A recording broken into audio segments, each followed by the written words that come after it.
Magandang umaga, kumusta po? Narito po ulit ang update natin para sa lagay ng ating panahon ngayong umaga po ng October 10, 2023 na kung saan sa ngayon ay tuluyan na po nanalusaw si 97W.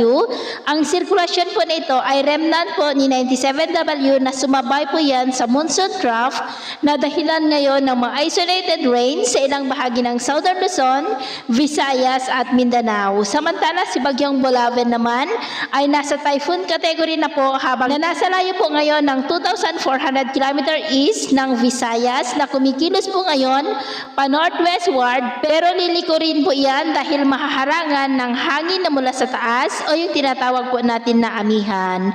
At ito naman po ay pinapakita ng forecast model nating ginagamit hanggang sa susunod na 2 linggo. At sa lagay po ng ating panahon ngayong madaling araw ay generally fair weather po, lalo na sa malaking bahagi ng Luzon. Pero dahil po sa surface trough ay may mga isolated rain sa ilang bahagi ng Quezon, Bicol Region, Palawan, ilang bahagi ng Kabisayaan, lalo na po sa may Samar Provinces, maging po sa may Zamboanga Peninsula, ilang bahagi ng Lanao Provinces, Sarangani, Tagum, Davao Oriental at Caraga. At mamaya ay sisikat pa rin ang araw lalo na po sa malaking bahagi ng Luzon.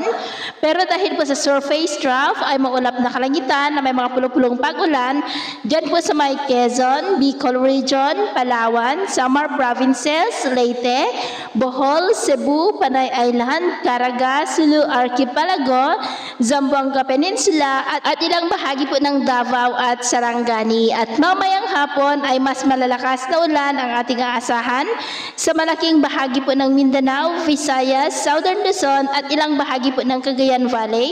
Kaya mag-ingat po tayo sa mga banta po ng mga pagbaha at pagbuho ng lupa. At sa atin naman pong mga baybayin, wala naman po tayong nakataas na namang gale warning signals, pero iba yung pag-ingat lamang po kung papalaot tayo para mas makaiwas sa mga sakunang pangkaragatan. So, yun po ang latest update natin sa araw na ito. At ako po muli si James na nagsasabing, sa kahit na pagsubok po na darating sa ating buhay, huwag po tayong mawawalan ng pag-asa. Thank you and God bless.